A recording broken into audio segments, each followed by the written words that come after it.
Hallelujah,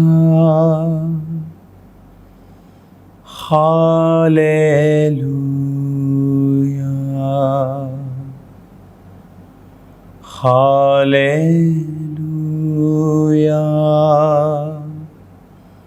Hallelujah,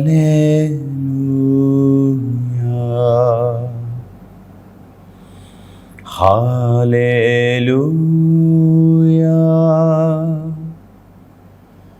Hallelujah,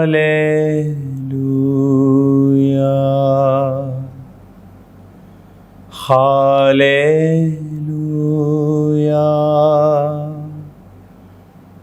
Hallelujah.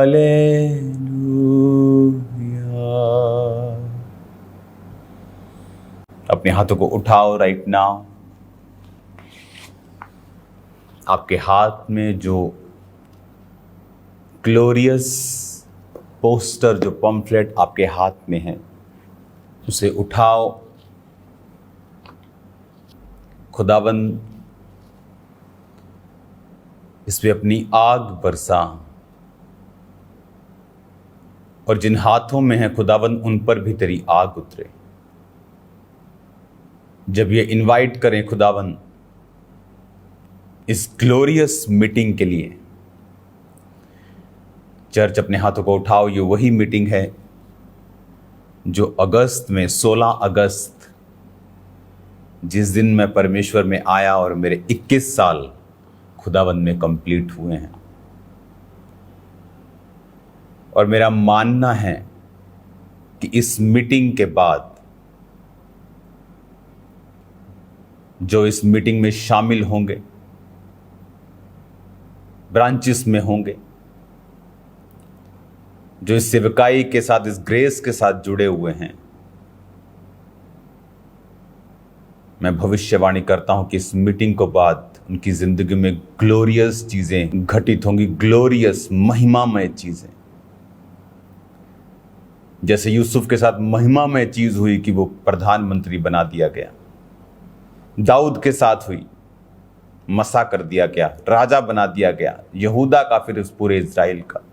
मेरा विश्वास है कि जो इस मीटिंग में इसकी तैयारी के लिए प्रार्थना करेगा, बीजों को बोएगा, खास तौर पे आत्मिक रीति से जो तैयार रहेगा, वो ग्लोरियस चीजें अपनी लाइफ में होता हुआ इस सभा के बाद देखेगा। मेरे प्रभु, जितनों के हाथों में ये पम्फलेट्स हैं, आग से भर दे, इनके होंठों को आग से भर दे। जब ये इन पम्फलेट्स को लेके जाएं खुदावंद, तेरे नाम की जय जयकार हो, क्योंकि तूने मुझे बचाया खुदावंद। ये तेरे ही नाम का प्रचार है। मैं अपनी वजह से, अपनी ताकत और कुव्वत और स्किल से बचाया नहीं गया, बल्कि मारा गया। तूने मुझे बचाया खुदावंद।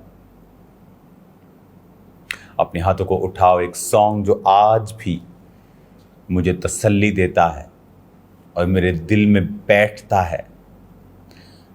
तूने मुझे बनाया, तूने मुझे सजाया,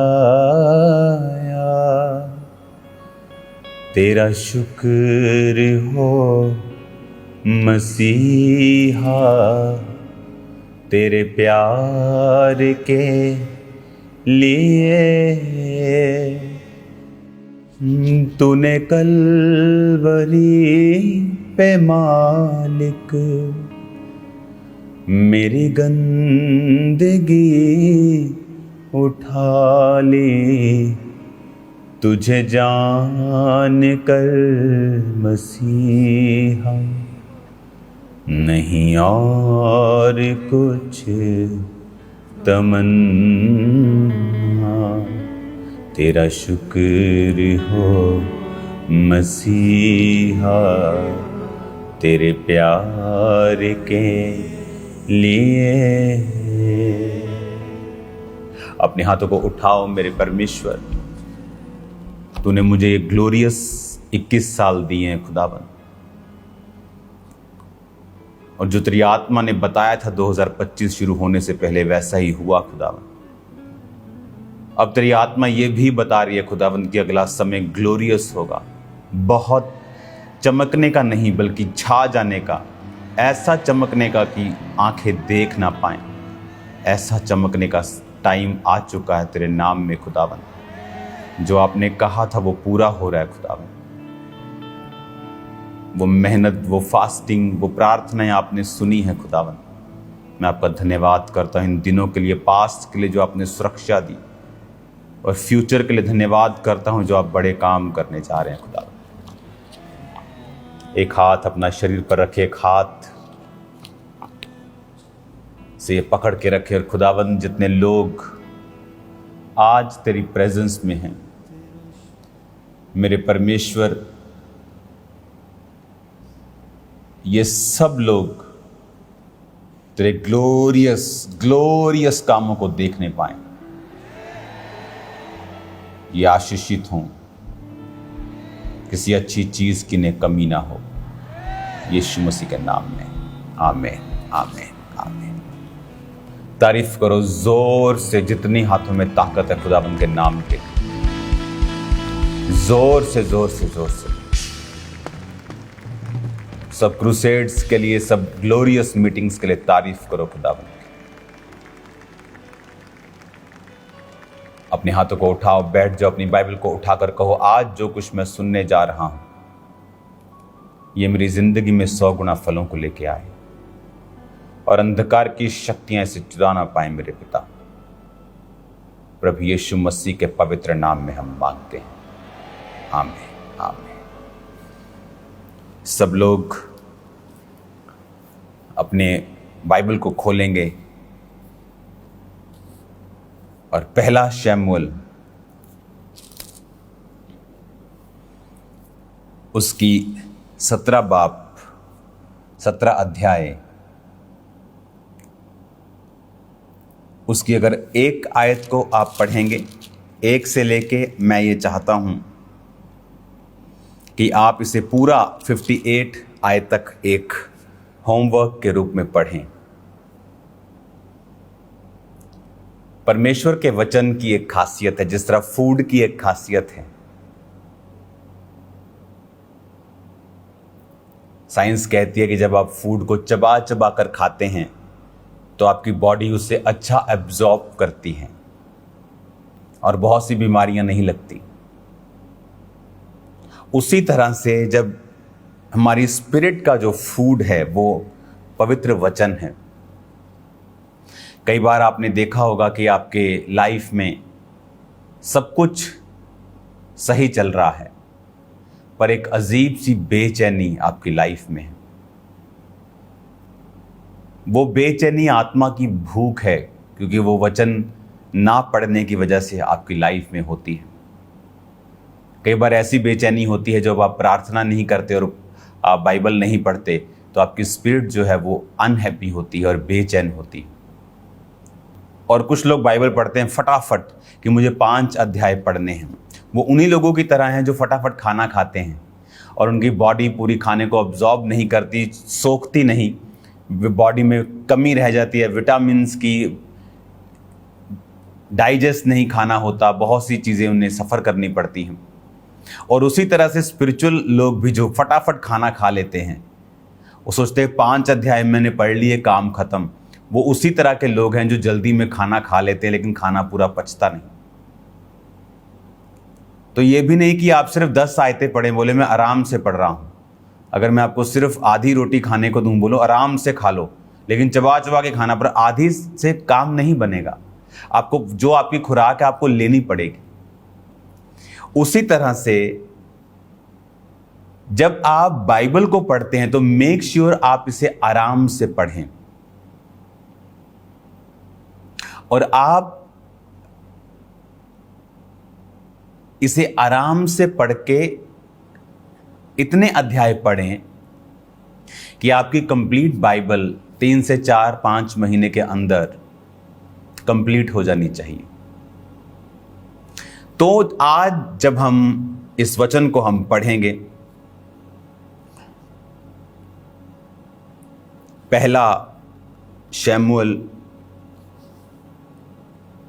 उसकी 17 अध्याय की एक आयत को। तब पलिश्तियों ने युद्ध के लिए सेनाओं को इकट्ठा किया और यहूदा देश के सोको में एक साथ होकर सोको और अर्जगा के बीच में एपोसदीम में डेरे डाले। शाऊल और इजरायली पुरुषों ने भी इकट्ठे होकर एला नाम की तराई में डेरे डाले और युद्ध के लिए फिलिस्तियों के विरुद्ध पांति बांधी। अब यहाँ पर एक तरफ फिलिस्ती खड़े हो गए, एक तरफ इजरायली खड़े हो गए, और 4 में लिखा, फिलिस्तियों की सामने से गोलियत नामक एक वीर निकला जो गत नगर का था, जिसकी लंबाई 6 हाथ 1 बित्ता यानी 10 फुट के करीब थी। उसके सिर पे पीतल का टोप था, पत्थर का झिलम था, जिसका तोल 5000 शकेल पीतल था। उसकी टांगों पर पीतल के कवच थे, उसके कंधों के बीच बर्शी। वो इतना जायंट आदमी था कि उसका जो पत्तल जो उसके सामने छाती पे जो ढाल लगाते थे वो 55 किलो की थी। आप देख लो कितना वो जायंट आदमी होगा कि उसकी छाती पर जो ढाल लगी है वो 50-55 किलो की है, और वो कोई उसको ऐसे लग रहा है जैसे उसने टी शर्ट डाली है, इतना वो आदमी बलवान था। अब यहाँ पर 8 आयत में लिखा, वो इजरायलियों को ललकार कर बोला, तुमने लड़ाई के लिए पांति क्यों बांधी है? क्या मैं पलिश्ती नहीं और तुम शाऊल के अधीन नहीं? अपने में से एक पुरुष चुनो कि मैं मेरे पास आए और मुझे लड़के मार सके, तब तो हम तुम्हारे अधीन हो जाएंगे, परंतु मैं अगर उसको प्रबल होकर मार दूं तो तुमको हमारे अधीन होकर हमारी सेवा करनी पड़ेगी। फिर वह पलिश्ती बोला, मैं आज के दिन इजरायली पांतियों को ललकारता हूं कि किसी पुरुष को मेरे पास भेजो कि हम एक दूसरे से लड़ें। 11 आयत में लिखा, उस फलिश्ती की इन बातों को सुनकर शाऊल और समस्त इजरायलियों का मन कच्चा हो गया और वो अत्यंत डर गए। हमने ये स्टोरी बहुत बार सुनी है, लेकिन हर बार जब आप पढ़ते हैं पवित्र आत्मा की अगुवाई से आपको अलग समझ आता है। अब यहां पर सबसे पहले हम ये देखेंगे कि शाऊल और उसके लोग क्यों डर रहे थे। कुछ देर पहले जो शाऊल था वो बड़े बड़े राजाओं को मारकर, बहुत बड़े राजाओं को, माइटी जो किंगडम थे उन पर कब्जा करके वो अपनी सेना की अगुवाई कर रहा था। लेकिन एक घटना होती है जब शमूएल नबी उसे कहता है कि जा और अमालेकियों से लड़, और ये वही अमालेकी हैं जिन्होंने इजरायलियों की बात को ना सुन के उनसे लड़े थे। जब वो मिस्र से निकले थे तो उनकी बात को सुना नहीं था और उन पर हमला किया था। अब तू लड़ और इन्हें मार और कुछ भी रहने मत देना, कोई पशु कोई जानवर।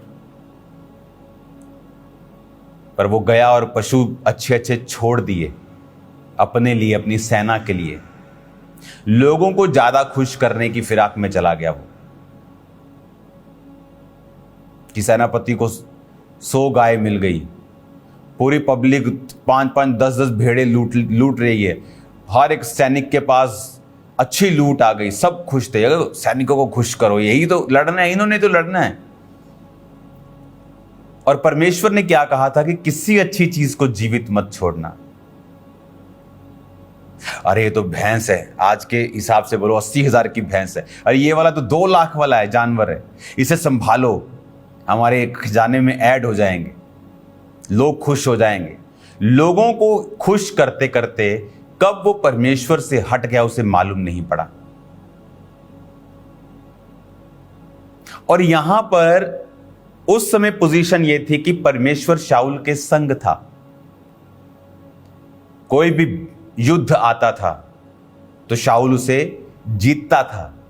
अब जब गोलियत के सामने वो आया, उस समय उसकी पोजीशन ये थी कि यहोवा का आत्मा उससे हट चुका था। और अगर आप 16 बाब को पढ़ेंगे, मैं आपको अगली मीटिंग्स में पढ़ाऊंगा कि सिर्फ यहोवा का आत्मा शाऊल पर से हटा ही नहीं था, परंतु यहोवा की ओर से एक दुष्ट आत्मा शाऊल के ऊपर आता था और शाऊल को घबराहट देता था। तो इसका मतलब जब गोलियत उसके सामने आया, उसके ऊपर ना तो खुदा का आत्मा था ना ही प्रभु उससे बात करता था, क्योंकि वचन कहता है संग्राम यहोवा का है। दाऊद क्यों अपनी हर एक लड़ाई को जीतता था? क्योंकि प्रभु से बताता था हर लड़ाई से पहले कैसे लड़ना है, किधर से जाना है, कब जाना है, किस पहर जाना है, रात सुबह दोपहर कैसे जाना है, कितने लोगों के साथ जाना है। लेकिन जब परमेश्वर का आत्मा उस पर से हट गया, क्यों? लोगों को खुश करने के चक्कर में। आज हम लोगों को खुश करते करते कब परमेश्वर को नाराज कर बैठते हमें पता ही नहीं चलता। रिश्तेदारों को खुश करते करते, ओ मैं प्रभु को मानूंगी तो मेरा पति नाराज हो जाएगा पूरी तरह से, मेरे रिश्तेदार नाराज हो जाएंगे, मेरा बेस्ट फ्रेंड मुझसे दूर हो जाएगा। और कब हम उस परमेश्वर से दूर हो जाते हमें मालूम भी नहीं पड़ता। यहां पर फिजिकली कुछ फर्क नहीं पड़ रहा है। जब उसने अच्छी अच्छी गाय बैल सब रख लिए तो फिजिकली कोई फर्क नहीं पड़ रहा है, सिर्फ बातें ही हो रही हैं कि प्रभु तेरे साथ है, अब प्रभु तेरे साथ नहीं है, लेकिन फिजिकली उसको कोई फर्क नहीं पड़ रहा। फिर कुछ दिनों के बाद दुष्ट आत्मा उसे घबराने लगता है। तो वो भी स्टोरी में मैं आपको अगले हफ्ते बताऊंगा किस तरह दाऊद चुना जाता है, और वो जब वर्शिप करता है तो दुष्ट आत्मा उसको छोड़ के चला जाता है जब जब वो वर्शिप करता है। और अब कंडीशन ये थी कि जब गोलियत उसके सामने आया तो वो उसको ललकारता है और शाऊल डरता है। आदमी को पहले मालूम नहीं होता कि वो लोगों को खुश करता जा रहा है, इसका नुकसान क्या होगा। और जब प्रभु का आत्मा निकल जाता है और शैतान जब रियल अटैक करता है आपकी लाइफ के ऊपर, अब जिनको वो खुश कर रहा था शाऊल, उन्हीं पर अटैक हो गया। क्योंकि अगर राजा मरता तो प्रजा भी मरती है, सैनिक भी मरेंगे लाखों की तादाद में। इसलिए जब आप फैमिली को प्रथम रख के खुदा को नाराज कर लेते हैं, उसी फैमिली पे अटैक होते हैं बाद में। और जब आप लोगों को नाराज कर लेते हैं, कोई बात नहीं, परमेश्वर को खुश कर लेते हैं, आप उन्हीं लोगों की बरकत का कारण बन जाते हैं,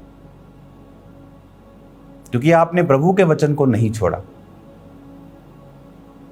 अब यहां पर जिन लोगों को शाऊल खुश कर रहा था, आज उन्हीं लोगों के सिर के ऊपर तलवार लटक रही थी।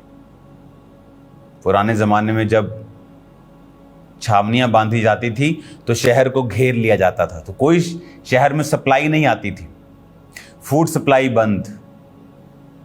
बाहर से दूध अगर आता है, दूसरे खाने आते हैं जो आपके नहीं एरिया में पैदा होते, तो वो देश सफर करता है। कोई जहाज नहीं होते थे। जब छावनी डाल ली जाती थी तो पूरे देश की इकोनॉमी बिगड़ जाती थी, तो बड़े टफ हालात होते थे। आपने इजराइल में सुना होगा, अलीशा एलिया के समय जब छावनियां डाल ली जाती थी तो एक एक मांस का एक एक किलो चांदी के बड़े बड़े टुकड़ों में बिकने लग जाता था। लोग अपने बच्चों को मारकर खाने लगते थे। इतना फैमिन, इतना सूखा और इतना मुश्किल हो जाती थी उनको, क्योंकि सब तरफ से दुश्मन घेरा डाल के खड़े रहते थे। तो लड़ाई एक छोटी बात नहीं थी। लड़ाई मतलब कि अब टू मच स्ट्रेस उनकी लाइफ पर आया। क्यों? परमेश्वर को दूर कर लिया अपनी लाइफ से। जब आप परमेश्वर से उसके वचन को तोड़ते रहते हैं, आपको कई बार फर्क नहीं पड़ता फिजिकली, उस समय आपको लगता है। लेकिन जब शैतान रियल में अपने वास्तव अटैक को करता है, जिसको वो करना चाहता था पहले भी पर कर नहीं पाता था, क्योंकि खुदा आपके संग था। अब प्रॉब्लम गोलियत नहीं है, प्रॉब्लम यह है कि परमेश्वर का आत्मा शाऊल के ऊपर नहीं है। वचन कहता है जब सैमसन को हजारों की संख्या में लोग पकड़ के लेके गए और सेनाएं उसका मजाक उड़ाने लगी, फलिश्ती सेना, और लिखा परमेश्वर का आत्मा उस पर बल से उतरा, उसने 1000 व्यक्ति को गधे की जबड़े की हड्डी से मार दिया। बात यह है कि प्रभु आपके संग है कि नहीं। अब यहां पर क्या होता है, 15 आयत में लिखा, दाऊद बैतलहम में अपने पिता की भेड़ बकरियां चराने शाऊल के पास से आया जाया करता था। तो दाऊद भेड़ बकरे को चराता था, शाऊल के पास भी कभी कभी वो रहता था, आता था भेड़ बकरे को काम चरवाहे ठहरा के वापिस चला जाता, तो उसे शाऊल के पास रहना होता था। यह वचन अगले हफ्ते में आपको बताऊंगा। अब यहां पर जिस बात पे हमें कंसंट्रेट करना है वो ये है कि दाऊद का जो पिता था उसे कुछ अनाज, पनीर, कुछ खाने की वस्तुएं देके लड़ाई में भेजता है। जब दाऊद लड़ाई में आता है तो वो क्या देखता है कि सब लोग टेंशन में हैं, और जैसे ही दाऊद वहां बैठता है, वह बातें कर रहा था कि फलिश्तियों की पांति में वो वीर गोलियत नामक फलिश्ती योद्धा चढ़ आया और पहले किसी बातें करने लगा। अब ये सीन दाऊद के सामने होने लगता है, क्योंकि ये रोज की बात थी। 40 दिन तक वो ललकारता रहा, किसी की हिम्मत नहीं थी। अब दाऊद के सामने भी सेम सीन होता है। इट वॉज डिवाइन, ये ईश्वरीय था, टाइमिंग।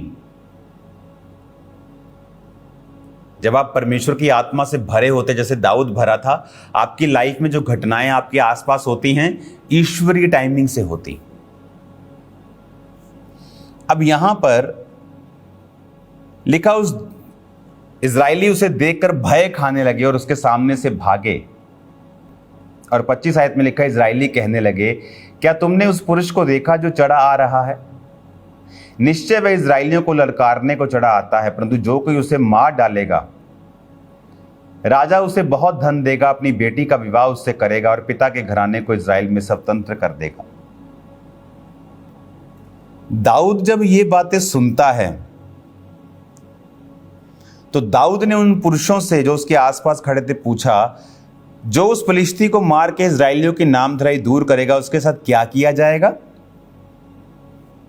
यह खतना रहित फलिश्ती है क्या कि जीवित परमेश्वर की सेना को ललकारे? तब लोगों ने उससे सेम बातें फिर की। दाऊद एक बच्चा है इस समय, अभी अभी अभिषेक किया गया है उसका शमूएल नबी के द्वारा। अभी अभी शाऊल के साथ उसे इंट्रोड्यूस किया गया है एक वर्शिपर के तौर के ऊपर। और अब एक लड़ाई आती है, सारे शाऊल सेना डरी हुई है। दाऊद का पिता उसे वापस भेजता है, घर से जा और कुछ खाना लेके जा और हालचाल पूछ के आ। और दाऊद आता है और लोग कहते हैं कि जो उसे मारेगा बहुत पैसा मिलेगा, अपनी बेटी का विवाह शाऊल उससे कर देगा और टैक्स फ्री कर देगा उसके घराने को। दाऊद कहता, क्या इतनी बड़ी ब्लेसिंग? कहता, ये खतना रहित फलिश्ती है क्या जो परमेश्वर की सेना को ललकारे? अब फर्क देखिए, यहां पे फर्क यह है कि यहां पर दाऊद डर नहीं रहा। इसलिए नहीं कि वो बहुत योद्धा है, यहां तक कि जब दाऊद लड़ने के लिए जा रहा था गोलियत से और उसको शाऊल की तलवार और सब ढाल वगैरह दी गई, तो लिखा दाऊद से चल भी नहीं हो रहा था। यानी वो सेना की प्रैक्टिस में भी नहीं था। उसके भाई थे पर वो सब डर रहे थे। क्यों? सब पाप में थे। और यहां दाऊद परमेश्वर का मसा पाया हुआ, उसका आत्मा दाऊद पर उतरता था प्रभु का। और जब सुनता है, कहता क्या किया जाएगा? उसे यकीन नहीं हो रहा था कि यार ये तो छोटा सा काम है। वो फिर पूछ रहा है बार बार, जब लोग पूछ रहे थे कि उसको ये मिलेगा, ये मिलेगा, ये कहता क्या किया जाएगा? मेरे को फिर से बताओ कि शाऊल की बेटी की शादी उससे हो जाएगी, सीधा जवाई बन जाएगा शाऊल का? क्या पूरा घराना टैक्स फ्री कर देगा क्या? बहुत पैसा, बहुत धन देगा उसको राजा? उसे यकीन नहीं, it's too good to be true. कहता दोबारा बताओ मेरे को जरा। कहता ये खतना रहित पलिश्ती है क्या जो परमेश्वर की सेना को ललकारे? एक दलेरी, एक अंदर से फायर जो उस व्यक्ति में कभी नहीं आ सकती जो परमेश्वर से दूर है। एक धर्मी, एक पापी, दोनों चल रहे हैं, दोनों चर्च भी जा रहे हैं, पर एक प्रभु की प्रेजेंस में वफादार है और एक वफादार नहीं है। लेकिन दिखने में सेम है, गाड़ी में वो आ रहा है, गाड़ी में ये आ रहा है, सब कुछ सेम है।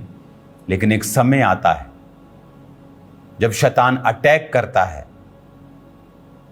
और जो परमेश्वर से दूर है वो घबराता है, वो भागता है, वो डरता है, उसको कोई रास्ता नजर नहीं आता।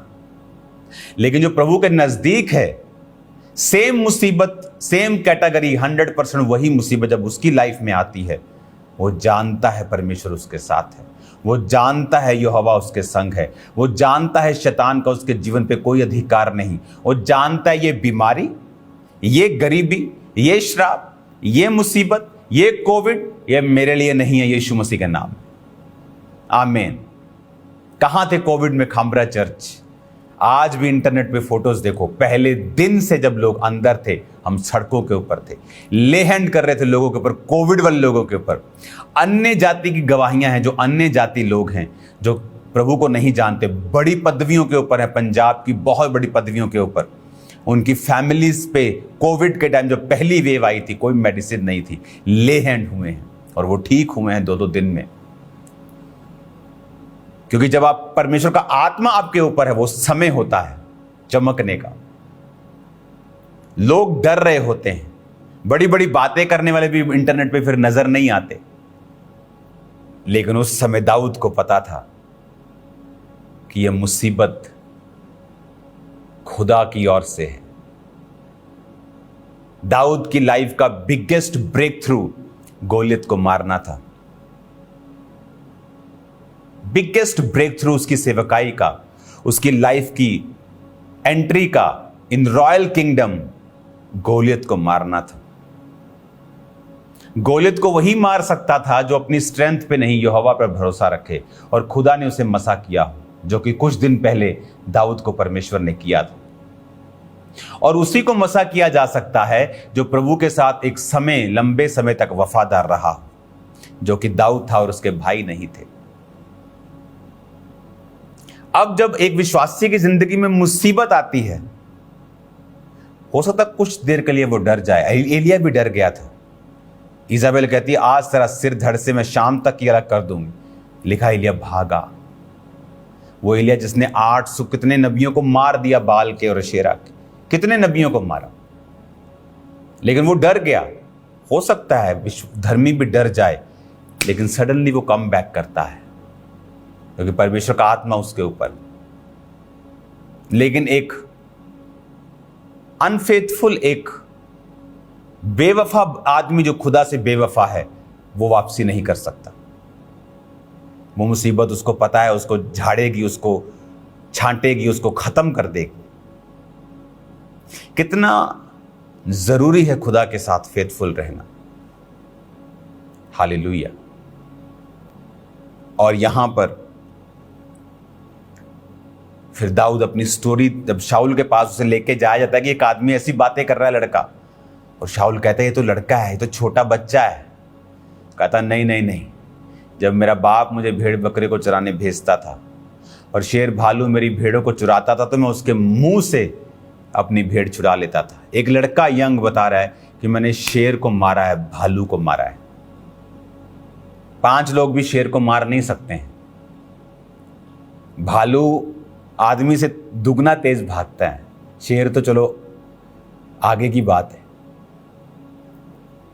ना आदमी है भालू से लड़के जीत सकता है, ना शेर से लड़के जीत सकता है। 16 साल का लड़का ऐसा कैसे बोल सकता है?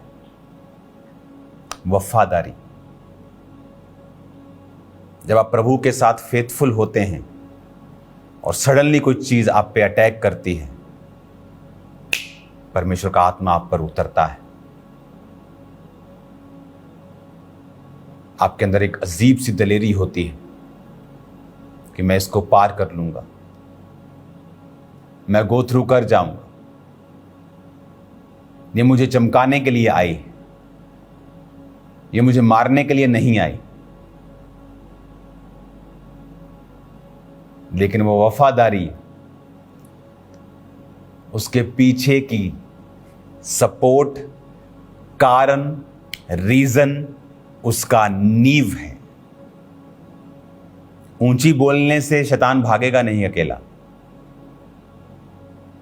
वो आपके कैरेक्टर से, आपकी फेथफुलनेस और प्लस आपके वर्ड्स जो आप बोलेंगे फिर वो भागेगा। दाऊद ही दलेर क्यों था? कहता ये है क्या, कौन है ये जो प्रभु की सेना को ललकारे? ऐसी दलेरी कि ये मुसीबत मुझे मारेगी, ये कोविड मुझे मारेगा, ये बीमारी मुझे मारेगी, इसकी क्या औकात, ये मुझे मार सकती है? कोई औकात नहीं। ये तभी हो सकता है जब आपके अंदर प्रभु की दलेरी हो। पहला काम जो आप करेंगे इस हफ्ते वो है आप फेथफुलनेस के ऊपर, प्रभु के साथ वफादार रहना, उसके ऊपर आप कंसंट्रेट करेंगे। आप पूरा हफ्ता I have to be faithful with God, मुझे परमेश्वर के साथ वफादार रहना है। आप मनन करेंगे। चोरी करने समय आपके हाथ रुकें, गंदा देखने समय आपकी आंखें रुकें, गलत काम करने समय आपके पांव रुक जाएं। आप मनन करेंगे कि मुझे प्रभु के साथ वफादार रहना है। पूरा हफ्ता आप मेडिटेट करेंगे, मुझे प्रभु के साथ वफादार रहना है। फुल वीक, क्योंकि वफादारी आपकी लाइफ में जब होगी, वही तेल को, वही अभिषेक को पैदा करेगी। जब अभिषेक होगा तो दलेरी होगी, जब दलेरी होगी शैतान आप पर काम नहीं कर पाएगा। तो अगले हफ्ते से जो टीचिंग सीरीज स्टार्ट होगी और आप एक वंडरफुल ब्लेसिंग को अगले हफ्ते देखने वाले हैं। वंडरफुल ब्लेसिंग, आपका दिल गदगद हो जाएगा। सरप्राइज है आप लोगों के लिए। तो अगले हफ्ते प्रभु भोज भी होगा, सरप्राइज भी होगा। अगस्त का महीना एक ग्लोरियस शुरुआत को लेके आएगा हमारी लाइफ में, जो हमने पहले कभी नहीं देखी। तो तैयार रहो और इस पूरा हफ्ता आपको कंसंट्रेट करना है, मनन करना है। किस चीज के ऊपर? वफादारी के ऊपर, कि मुझे फेथफुल रहना है पिता के साथ। वचन को पढ़ो, फॉलो करो, कोई जानबूझ के पाप मत करो, लोगों से मत डरो, पीपल प्लीजर, लोगों को खुश करने वाले मत बनो, खुदा को खुश करने वाले बनो। क्योंकि जिनको आप खुश कर रहे हैं वो भी एक दिन शैतान के अटैक के नीचे होंगे। आप तो मरेंगे, वो भी मरेंगे। लेकिन जब आप गॉड प्लीजर होंगे, खुदा को खुश करेंगे, वो लोग भी बचाए जाएंगे जो आपका विरोध करते हैं। तो रेडी रहो, पूरा हफ्ता फेथफुलनेस को ढूंढो, फेथफुलनेस में रहो, मनन करो कि मुझे परमेश्वर के साथ वफादार रहना है। आपकी लाइफ सेम नहीं होगी, आपकी लाइफ सेम नहीं होगी, जिंदगी सेम नहीं होगी यीशु मसीह के नाम में। उठाओ अपने हाथों को, सब जन खड़े हो जाओ। जब आप इस मास प्रेयर में जाएंगे, यहोवा का आत्मा आज बहुत से रोगियों को चर्च में चंगा करेगा और बहुत से रोगी आज आजाद होंगे। तेरा मसा यीशु बंधना नु तोड़दा है। ये सॉन्ग हम क्वायर के साथ गाएंगे। अपने हाथों को उठाओ। इस प्रेयर के बाद ये सॉन्ग स्टार्ट होगा और उसके बाद हम मास प्रेयर में जाएंगे। खुदा से कहो, पिता आज से मैं तौबा करता हूं ऊंची आवाज में कि मैं तेरे साथ वफादार रहूंगी, ताकि वो दलेरी जो दाऊद के अंदर थी, पतरस पौलुस के अंदर थी, मसीह यीशु के अंदर थी, मेरे अंदर भी आ जाए। पिता, जितने लोग आज प्रार्थना कर रहे हैं वफादार बनने का, इन्हें फजल और मसा बख्श खुदा, और ये वचन पे खड़े होने वाले बन जाएं आज से, ताकि जब शैतान बुरे दिनों को लेके आए वो इनके लिए अच्छे दिन हो यीशु मसीह के नाम में। जब परीक्षा के दिनों में फिर ये स्थिर रह के ऐसी चमक के साथ बाहर आए कि दुनिया देखे खुदा में, ये अपने और अपने परिवार के उद्धार का कारण बन जाएं। अपने हाथों को उठाओ। राइट नाउ हम प्रार्थना करेंगे मास प्रेयर में वर्शिप के बाद, और खुदावन का रूह हीलिंग हॉल में आपको छू रहा। पेट की कंडीशंस हील हो रही, हार्ट कंडीशन हील हो रही, और प्रभु का आत्मा आपको छू रहा है। उठाओ अपने हाथों को और प्रार्थना करेंगे यीशु के नाम, वर्शिप करेंगे यीशु मसीह के नाम, उसकी आराधना करेंगे, अपने होठों को खोलेंगे, झूम कर, नाच कर। Thank you Jesus.